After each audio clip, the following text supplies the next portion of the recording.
One of the greatest mistakes people do nowadays is to think that things will settle automatically just because time is advancing, even if they don't do the needful. Remember that Goliath was there for many days and there was no one to go and fight him. Everyone was just saying someone will go and fight him, yet nobody was going. What am I trying to say? The same way you are thinking that the other person will go and fight is the same way the person is also thinking that you are the one to go and fight. Then David came and said, I will go. He didn't say, we will go. He understood that in life, for you to overcome certain challenges, you will have to go alone. Though sometimes you may go as a team, you may go with your family, you may go with the whole church, but in most challenges of life, you will have to face them alone.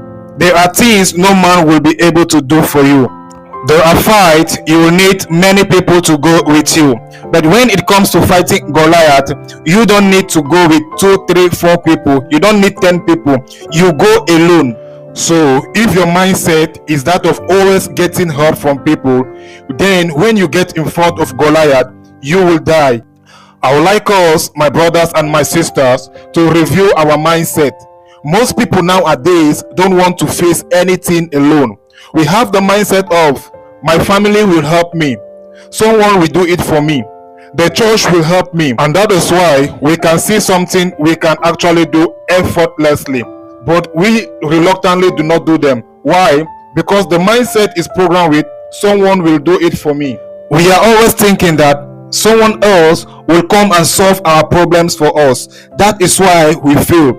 My brethren, you can fast and pray and send people to go and fight Goliath for you, but none of them will go. Why? Because you must rise and kill him by yourself. Many times things don't work out in our churches, family, relationships and nations because we are waiting for the other person to solve the problem. Do you know why David was different from others?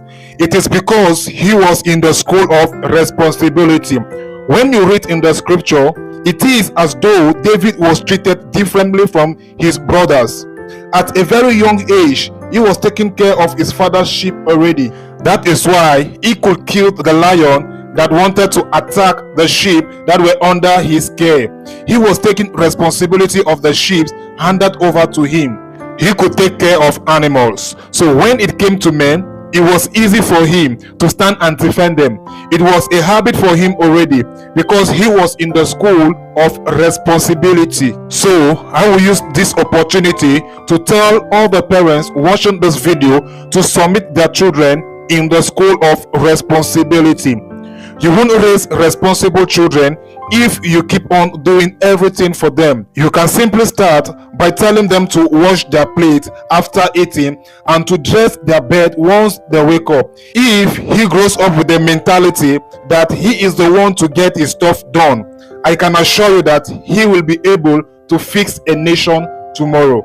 Let me tell you this short story. A son once told his father that he needed a dog.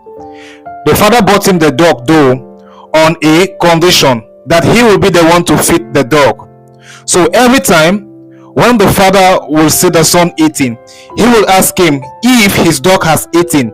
If he says no, then he will have to stop eating to go and feed his dog. Sometimes the father will wait for the child to go and sleep just to go and wake him up to ask if the dog has eaten. If the answer is no, then he needs to wake up and go and feed his dog. What was the father doing? The father was teaching him to be responsible. If you do not put your child in the school of responsibility, you will be raising a child that will always be destroying things and expect others to fix it for him. When God created Adam and Eve, he gave them the responsibility to cultivate the garden. God can never give birth to irresponsible people. So a man who prays and still remain irresponsible has not understood the scripture. You are responsible for your life. When a child is born, the first thing we do is to cut off the umbilical cord, meaning he is not going to eat through his mother anymore. He won't breathe through his mother anymore. He will have to start facing life alone. The only way you can be without accepting responsibilities is to die or to refuse to exist. If you decide to live, then you will have to face Goliath. Goliath will always be there waiting for you. Sleep and wake up. You will meet him there. He is saying, kill me, kill me.